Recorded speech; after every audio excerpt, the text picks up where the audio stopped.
யுத்தத்தை எதிர்த்து நிச்சயம் நான் பேசுவேன். சுதந்திரத்தை நாங்க அடைஞ்சே தீருவோம்.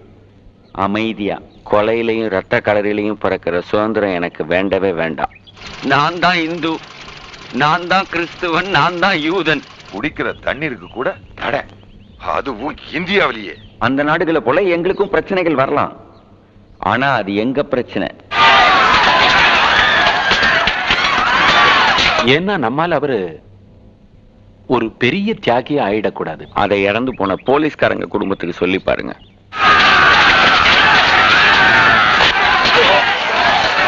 ஆவேச குதிப்புல இருக்காங்க, கிளர்ச்சியை அடக்கவே முடியாது. ஆனா அவங்க இந்தியாவோட நிலைமையை நினைச்சு அனுதாபப்படுறாங்க. நல்லது. ஒழியட்டும் பகையும் பழி உணர்வும், அழியட்டும் கொலை வெறி. ஜெனரல் டயர் அந்த அதிகாரத்தோட அவமான சின்னம்.